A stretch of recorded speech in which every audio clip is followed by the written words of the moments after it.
Hello, everyone. Welcome to the Horror Room. I'm Travis Bruce, and today we're doing another indie horror spotlight. Today, I have with us.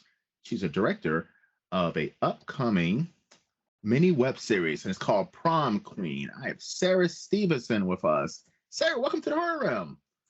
Hi everyone. Hi. I'm Thanks so for excited coming to be on. here.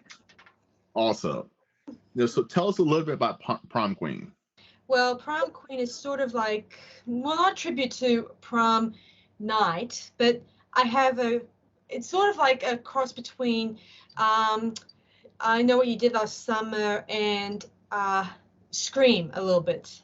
I always like that whole genre where you don't know who the killer is. It's like a whodunit all the time you're watching the series. Hmm. I'm in the middle of post editing all of the episodes at the moment, so I have no, except for a trailer I have released previously. I haven't got any other film proof of the actual completed film as yet. And I agree. I love the Scream series. Scream first came out in the 90s, and it was something new, Yeah. different from the original slashers. And then after that, I know what you did last summer, Urban Legends. A lot of other movies came out like it, but it's an interesting concept because throughout the whole entire of those movies, any of them in the series, you're always wondering, oh, I think it's that person, or now I can think that's person, and it has your mind going, which is different from normal horror. Yeah, exactly. So, so how long has it? How long did it take you from beginning to ending? I know you're at post editing right now, but how long did it take you from writing the script and the screenplay to actually getting to that post editing? Well, it took a little bit of working out. I mean, it started with a few ideas, like different directions of where I wanted the story to go. But originally, I wanted to take a step away from my previous other film, Attack of the Cat People. I wanted to jump forward in time to do something different. So that's a big step for me. I mean, I also did another web series way back called Mia Morris's Diaries. It was a one camera angle type of series where you mostly do it as a bit of a vlog series, like sort of like what we're doing here at the moment. And so this is a step forward for me in my career and my crew members, and I'm kind of grateful that this is a new step I'm taking for my for Black Cat Film Productions. Awesome. Now, so when you were writing the script or the idea for the story, did you already have an ending in mind, or was that something you worked towards? Yeah, well, like all filmmakers, I always start with the ending first, and then create the how many episodes I want for each one. And each one I try to end it with a good cliffhanger for each of them, so it gets the audience baited most of the time to get them to continue watching as we go along. So I hope this will be a good approach to the series and get people to watch it, obviously. Now, is it harder doing a series compared to doing a full feature, where with a series you got to do episodes and you gotta get that cliffhanger? Is it a little bit tougher to do? Yeah, well, it's as long as you bait your audience, like you get them relaxed for by the end of each episode, but then something comes up like, ooh, something creepy is going to come up in the next episode, and I make that by including a creepy message or get people to, ooh, something's going to be creepy. Like I got them baited in the first episode. It got me thinking, oh, I got to keep it very I got the advice from a famous filmmaker to make sure to keep people, interest up. I got it from Tony Todd. He gave me some interesting advice. I got a lot of famous advice from a lot of famous from famous filmmakers and actors to keep my audience, attention up when it comes to certain film projects. So I got a lot of really good advice from keeping the audience baited when it comes to this sort of thing. So this is a good, as I said before, it's a learning curve, and I always think all independent filmmakers used every single film project as their learning curve. So it's an ongoing thing for every filmmaker. Every filmmaker's experience is different from the others, obviously. So you're going to find it's going to be different for everyone, obviously. Awesome. Now, each episode, how long are they going to be? Are they going to be like 30 minutes or an hour? Well, it varies for each episode. Some of them are going to be under 15 minutes. Others will probably be, the last one will be on probably either I haven't worked it out because we had to do a few cuts and few edits, tweaks here and there when we were doing a bit of the filming itself. We had to make some big decisions on what we will keep and what we will not keep. So we had to do a lot of editing with our act, and we had to do a lot of organizing with our actors because sometimes we had a few absences here and there, but we kind of made sure that we used the time we had to film as much as we could. And so I had to make a few snap decisions on, I haven't worked out how long the last episode is, because it was originally going to be like 20 minutes long, but I had to make a few location changes as I go along. So I had to make a few snap decisions here and there. So that's what I have so far. So now that you're in the post-editing yes. portion, is there something that you're like, oh, damn, I wish I would have added that in? Yeah, I wish. There were moments I wanted to add a lot of other scenes. Like it was very difficult because this is all new to me because I never did a slasher before. So and this would mean I was going to be using special effects, makeup and other stuff along the way. So this is all very new to me. I had to use new angles too for this project because in the past when I did Attack of Cat People, we had to do the basic type angles, because in that one was more of a tribute to the 1940s filming. Have you ever seen the 1940s type movie style? Yeah. It was love them. Very basic, very ordinary. And for this one, we had to use new types of angles, do a lot of keeping it suspenseful and interesting as we go along. So that aside from screen dialogue time and scene time, we had to focus on how many angles we should be using for the finished film project, obviously. Awesome. Now you were talking about filming locations. Where was the series filmed? Well, we filmed it at Australian Institute of Advanced Study. That's a school that was it's sort of at Mount Gravatt, and it's catered to teaching students to get themselves some field work and get themselves to experience the real world, and they'll provide you real clients, and they'll provide one-on-one actual work as you go along. So it's a great. I've been there when I studied both graphic design there and special effects makeup, not in that in order, but I also studied filmmaking, and that was sort of my how I got into this line of work. So I'm grateful to Australian Institute of Advanced Study because they offered me opportunities that I didn't have before. So I was grateful to them, obviously. And in return for that, they offered me to film in their actual school itself. So I was grateful. So I really appreciate them for their support throughout Prom Queen, obviously. So and most of the time we did all our filming right there at the school itself, and we kind of had to film on the weekends and on the weekdays a little bit here and there because we had a little difficult time scheduling our time with our actors, but we tried our absolute best to film as much as possible in the afternoons and in the mornings too, so we won't interfere with school time at the school itself. So we had to do a bit of juggling a lot. It's a lot. So I'm It's a so lot. so besides this being your first slasher, besides the locations, what are some challenges that you ran into? Well, Okay. there was like a few challenges here and there.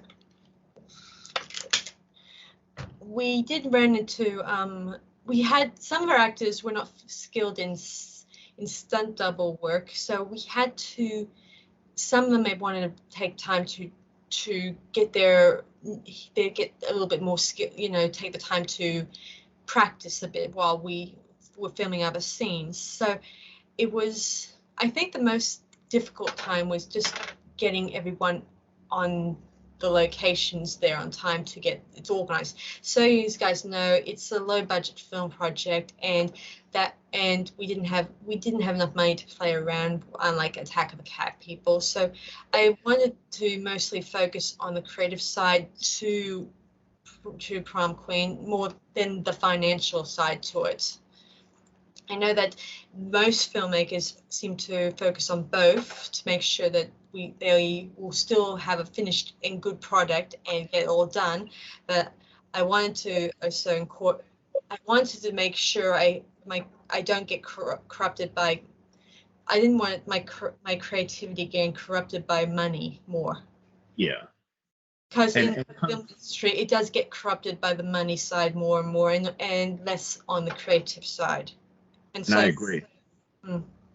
And that's why I love, indie horror, because it's more about the creative, it's more about the art than getting a return at the end of the day. So, and like that's when we some get some of the most amazing pieces of work, when money is not an issue necessarily. yeah, if I did have plenty in my account, I did provide money for the studios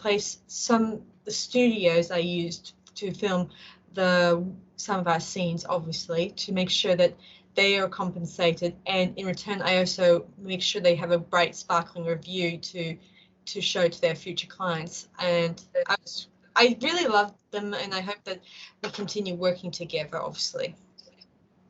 Now, how important is it as a indie filmmaker? Because I have a lot of individuals who watch my channel who are thinking about being an indie filmmaker. How important is it to have that network and have that core group of professionals to rely on? It is important a lot. I mean, it's always good to have a good crew on your hands. I mean, working together. And I know there were times I kind of bundled through some of the stuff here and there, but I tried to get everyone on the same page as much as I could. I mean, I had a very good DOP on my side who was willing to listen to my vision as much as possible. So he was great to work with. His name is Michael Travis, and he was great to work with, obviously. He was he's been doing a lot of filmmaking a lot, and he took a lot, and I'm grateful to him a lot because he's been working alongside me throughout this film shoots for a long while, and I'm really grateful to him because he took the time out to actually work with me, and I hope to continue that relationship to when I get to the next level, obviously, in my career. So that's awesome. I love hearing stuff like that. Now, you're a horror fan. Are there any horror filmmakers you gain inspiration from? Well, there's Vincent DeCente who did Never Hike Alone. He has been a bit of a big inspiration to me. Did you ever see Never Hike Alone? I highly recommend it. Yes, it's great. It's one of the, it's a great what's fan film. Yeah. Yeah, I highly recommend it to everyone out there, obviously. So I also got I wouldn't say he was a big inspiration to me for this film project, but I've always liked Joshua Kennedy. He's an independent filmmaker too, and his filmmaking style inspired me to do Attack of the Cat People, and it also continues to inspire me to continue pursuing filmmaking, obviously. So he's a great influence, and I mostly get other people I that's not independent filmmakers, so have inspired me. I'm inspired by John Carpenter and Wes Craven and George A. Romero, because I like their takes on how they did filmmaking and how they started off as just independent filmmakers themselves, just making it in the business. And like all of us, we have tried to do the same, to aspire to do the same thing as they did. Now, how hard is it as an indie filmmaker to get your name out there? I mean, to get your work out there so that people can see it, or even think about them. I don't think it's as difficult as it was for them, obviously, but I have made every effort to get the word around, obviously, and it's not difficult. I mean, as long as I think almost a lot of people, there are a lot of fans out there who like slashes and horror and gore, and while some of my friends out there, they don't really like gore because it's not they're not interested in it, but they continue supporting me in my career, obviously. So it's not a big issue if they don't like it or not for me. But I do like it that there are people out there who also have the same vision of how horror should be. I mean, I like the fact that there is a lot of people out there who are trying to make it in the business, and so far there has been quite a few good films out there that have kind of have inspired the next generation out there, like that Winnie Pooh new slasher called Blood and Honey, which I thought was going to take the filmmaker to new dimensions, and The Terrifier. I thought that was an awesome slasher that's going to develop new interest out there. So I just feel like horror, I think there's a lot of horror fans out there we have different vision, but have a different vision of what horror is about most of the time. And I mean, like even like what A24 is doing with indie horror movies, like Talk to Me and the X series, Pearl, and stuff like that. I mean, yeah, that one's pretty cool. I like Jenna Ortega. She's she's been an awesome actress, and I'm just sad that she decided to leave the new Scream series before it became interesting. I was hoping for the next one. But as a Scream fan, I'm gonna I'm gonna ask you a question about that. So what do you think about what's going on with Scream 7? Do you think that they should have let, I'm trying to think her name, Barbara, do you think they should have let her go and completely scrap the script that it had in place for the trilogy between, Scream 5, 6, and 7 were going to follow the Fab Four, the group of four individuals who have been the lead. And they're completely, I believe what they're saying, they're going to do an overhaul and scrap that, and it's going to come with a whole new idea. What do you think about that? I was really enjoying the whole new episodes. I mean, I'm not a big fan of requels, but I feel it was heading in a new direction, and I didn't like the Scream 4 one very much, to be honest. No one did. No one did.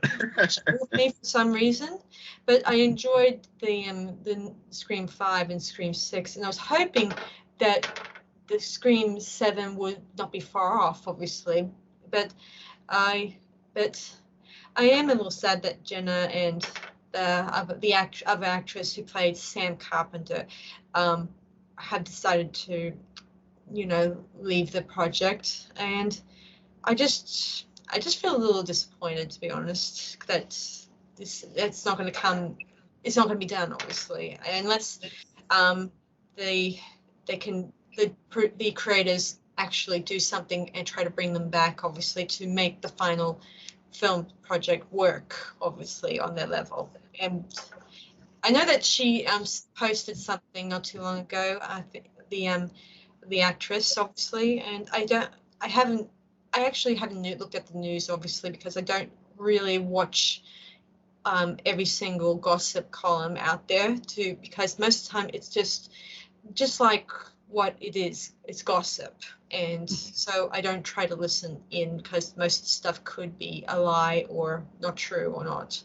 So I can't really say at this point whether or not they'll ever bring her back, obviously. So I heard that Sydney, the girl who from the Scream series, is going to come, back, obviously, to Campbell, yeah. maybe, if they pay her and make sure that she gets a little bit of airtime. I don't know what's going to happen with that one, obviously. I do wish Dewey would return, but I don't think that's going to happen because he's dead. Yeah, that'd be weird. Not bringing back the dead, technically. It's a shame that he got killed off. And now old girlfriend Gail Weber's now hooked up. Well, not really, actually. Her boyfriend got killed off in the last one, obviously. But I don't like it that she's hooked up. But it's kind of, this sounds awful, but I'd rather for Gail to have gotten killed than Dewey. I mean, because I was like Gail's character is not a character that's fun to me, you know? Yeah. And even in part 6, when they were hinting that she probably, well, I'm pretty sure everybody's seen part 6 by now, but like it was giving me a hint that she might get killed in that movie, and it didn't happen. And I was like, oh, okay. She's going to be in the next movie? Okay. I mean, whatever. But yeah. There was talk about that. Yeah. All right. So let's shoot to the fun part of the interview. I'm going to ask you 3 random horror questions. You ready? Ready. All right. First question. Since you're a Scream fan, rank your top 3 favorite Scream movies. 3 going all the way to number 1. Well, the first one, obviously, because it started the whole, Scream franchise for me. And let me see. I would say, I think the third one was not too bad. Where I like the fact that Sydney was living in fear and living in isolation, and then she has to come back into to Hollywood, which I thought was good. I liked it that Roger Corman made a cameo guest appearance in that one. I don't know if you've noticed that, because he was, like a lot of filmmakers out there, Roger Corman is another one of my favorite icons. I like the fact that he also inspired the greats in their careers, obviously, like Jack Nicholson and a lot of other filmmakers as he goes along. So the next one I'm going to say would be the Scream 5, obviously. Okay. Where I did like, as I said before to you, I don't like Scream 4 because it's just took this whole series down for me. In a weird way.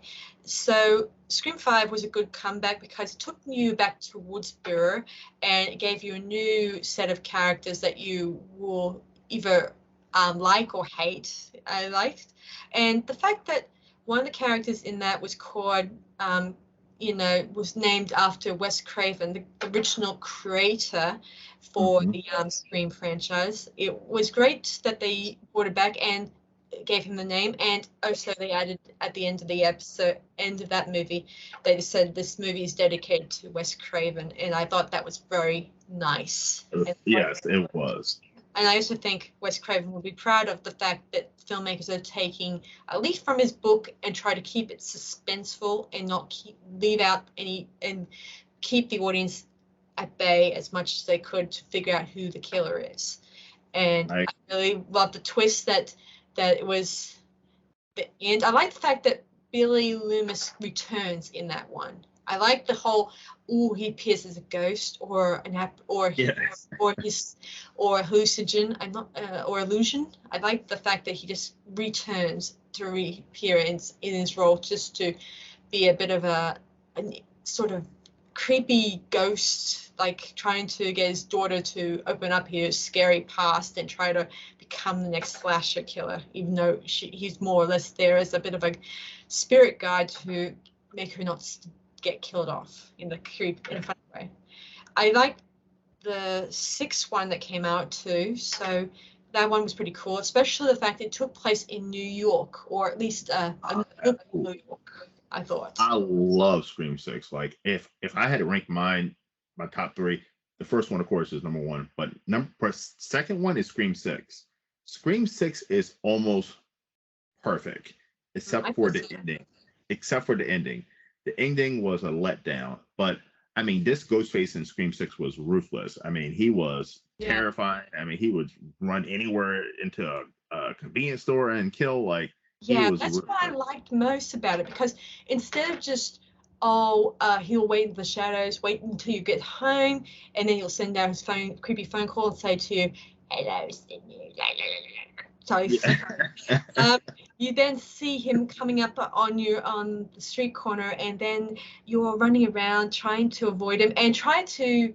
I like the scene where they go into the convenience store and they tell there's a guy chasing us, blah blah blah, and he's like saying, yeah, I get used to it. Like he's like, it's like Mhm. the scene from Friday the 13th where where Jason Takes Manhattan, that one where the kids Yeah. run into the convenience store and the diner and say there's a killer chasing us and stuff like that, and they're in the diner saying, oh fuck that, I'm not going to listen to you, like that attitude. And that's the same feeling I get from watching this movie too. And I like the twist ending in this one. Instead of just the two or one slasher killer you have the free, a free group, free people doing it instead of just the usual two or the usual one. Sometimes, like in the third one, you have just one person being the stalker in that one. But I liked it when they had a free people doing it because then it increases the interest. And I like the part where that one of the girls gets killed and then all of a sudden you try to figure out who the killer is, and in the end I liked it that it turned out to be a cop, and the guy, he's related to the Yes. killer. Oh my gosh, my camera fell off, sorry. So But I loved oh, it. That's what I liked about it. I don't agree with some people saying how terrible it is because I don't follow the crowd like some people. I go with the flow when it comes to new new film projects. I also am open to that type of. I liked the fact that I like the connection between Jenny Ortega and the other girl who's playing opposite her, and I like mhm. their chemistry. I just wish that they would come back for season episode 7 more than ever, because I think the episode 7 will probably bring all the pieces together like a Saw puzzle, and I feel Exactly. like that's like they did with Scream 3, where they brought all the pieces together to why it all ended in such tragedy and stuff like that. I just feel like it would be nice if they had for Saw 7 that they would bring all the characters, all the pieces together and stuff like that. I would love that That's what connection. I'm hoping to. That's what I'm hoping to. I hope they don't scrap it and do something else, which is I think that's what they're planning on doing. By Yeah. the way, when it comes to Scream Six, so Scream and the movies are known for their opening scene, their opening kill. Was that not the one of the That best I love the opening scenes and most. kills?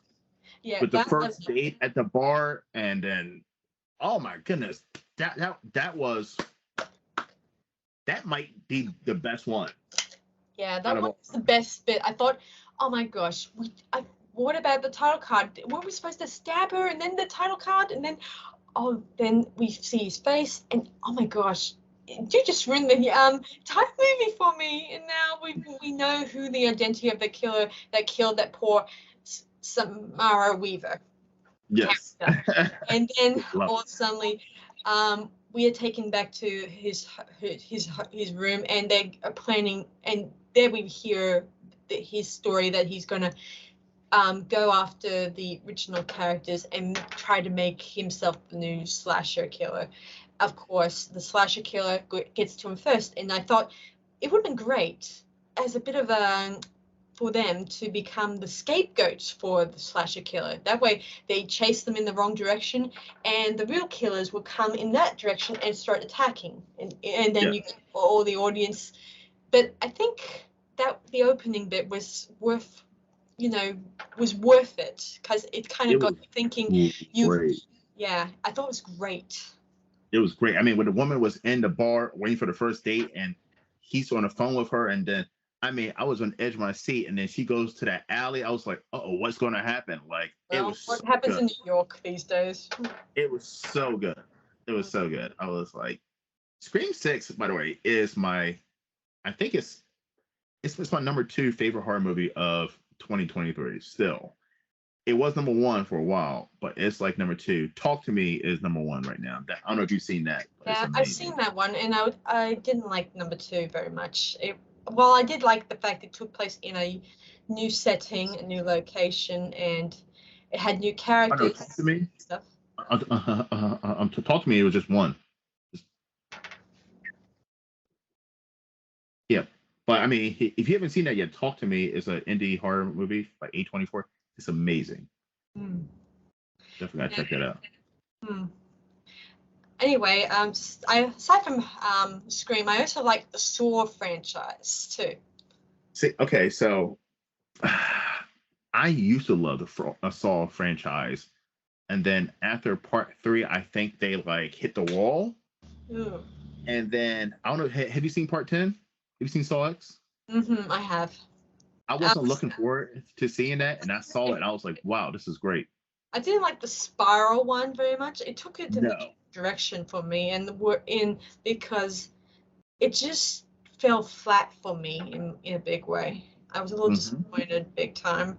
I was hoping that with Chris Rock, that he would take his acting talent to a whole new, direction. Some actors out there have either taken it seriously, like I've seen Jim Carrey. He did his own suspenseful movie himself, and the same with Robin Williams, who did his that Insomnia type movie that he did. I would have thought Chris Rock would probably take Spiral and try to make it his own, but at the same time he was trying to put too much comedy in it, which is what he wanted to do in the end. He wanted to make it more of a comedy based thing for his career, sadly. Unfortunately, I didn't. I actually saw that one in the theaters because I saw Chris Rock and Samuel L. Jackson, and I was like, "This is Saw movie." I was like, "This is an interesting spin." Yeah, with that Samuel Jackson and him are best friends, I think, or just know each other on set. Yeah, it was a miss, but I'm glad that Saw X kind of brought something fresh in and it kind of took it back to the original, the first 3 that I enjoyed. So like, I'm glad for that. So so next question, who is your favorite final girl? That's an interesting question. Well, let me think.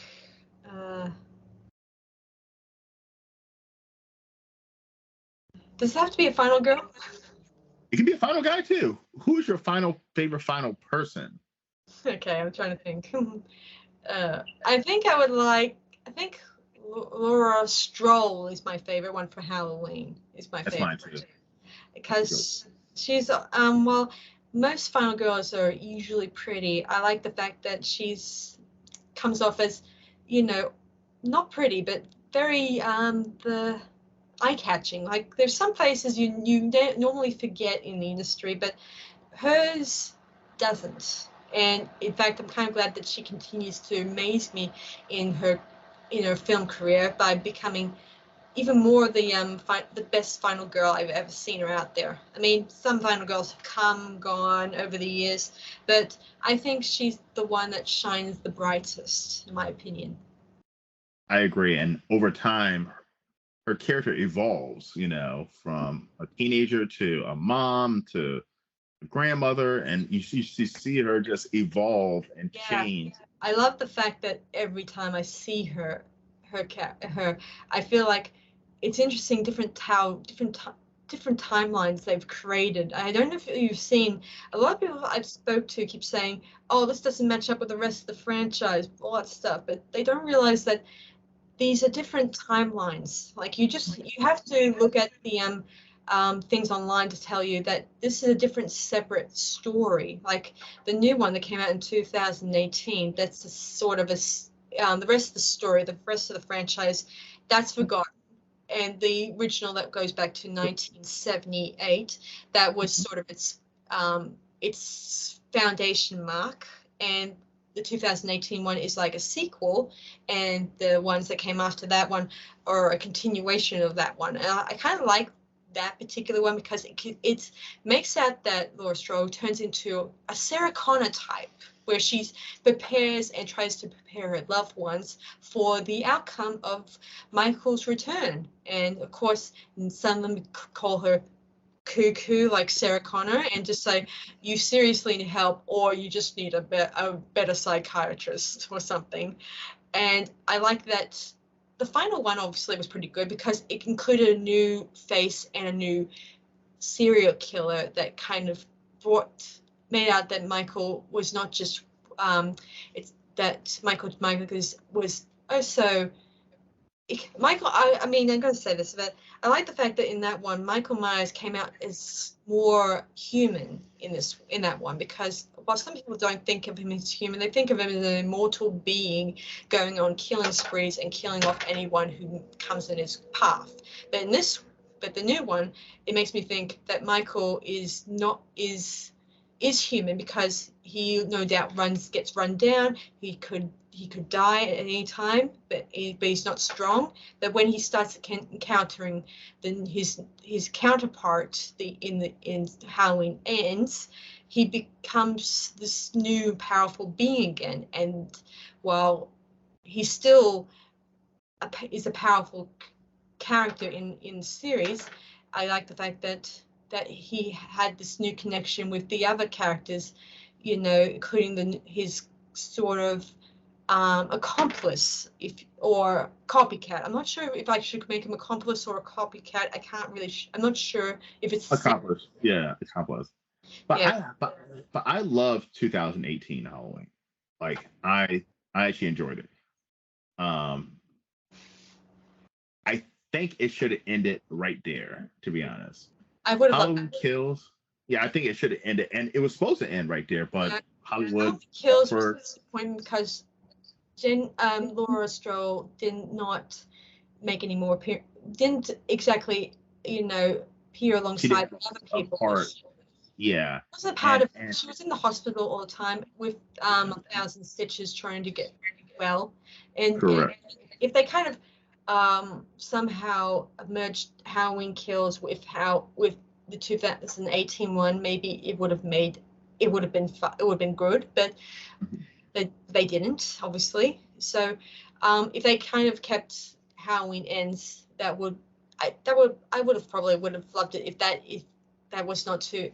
That would have completed that one, obviously. But I guess you're going to always find in any franchises like Empire Strikes Back, the Star Wars ones, you're going to find one Star Wars or one movie in the franchise that will really get the audience rattled or annoyed, or just don't really inspire the people to watch it. Which is I always believe that you're going to not always love one of the movies in the franchise. You're going to find in the next one, you might find something that you've not liked, but you might find something that you might like about it, obviously, or it might give you something, food for thought, obviously.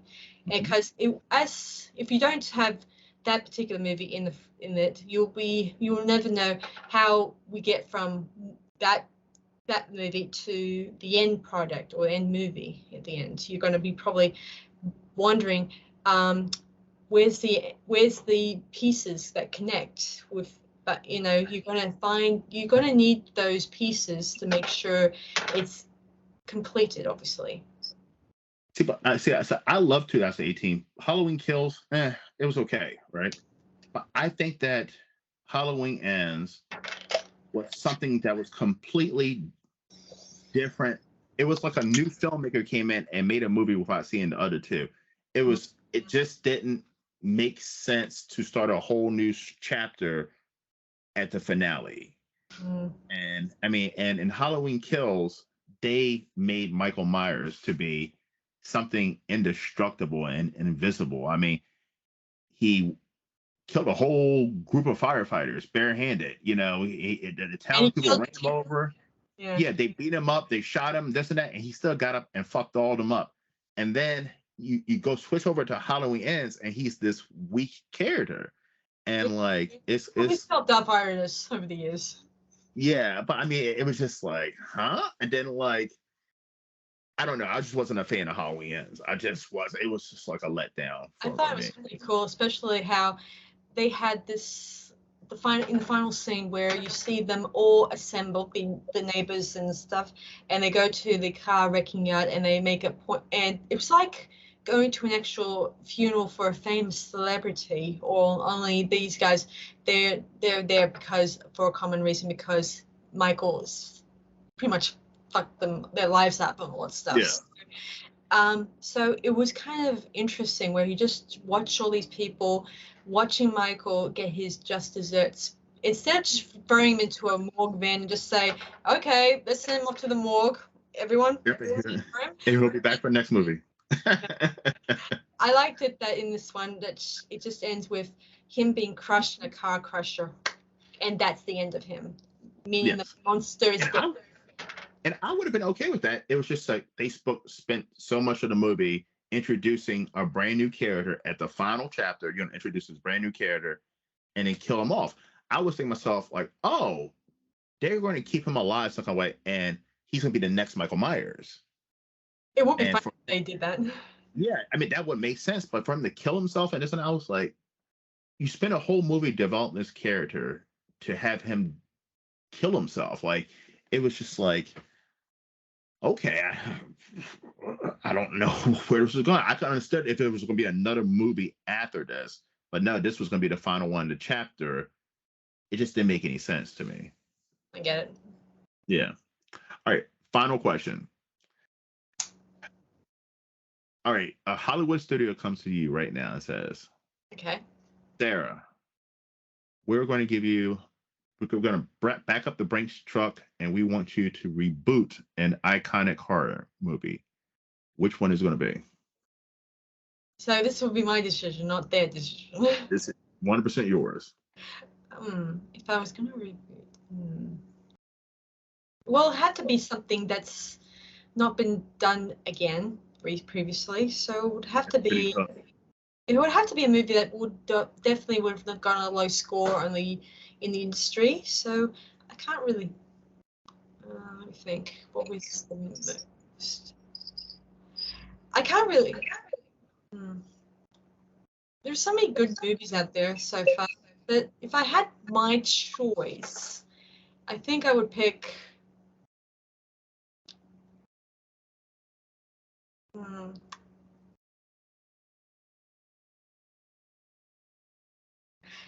I'm trying to think. I'm sorry, guys. I'm really.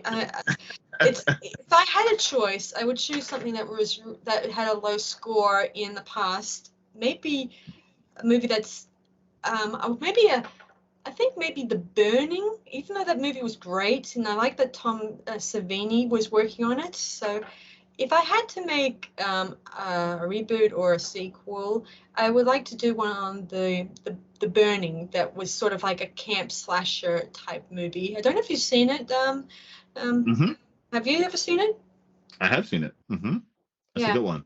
I thought that would be seeing as that movie has, even though there was a lot of camp slashers in the 80s and the 70s back in the day when Friday the 13th made its debut, and so after that, so many other movies that deal with camp slashers, stuff like that, it would be nice to do a reboot on one of those originals, obviously. Not Friday the 13th, because that's been done. Yes, that's been to death, yes. But that's an original one. No one has said The Burning. That's a good one.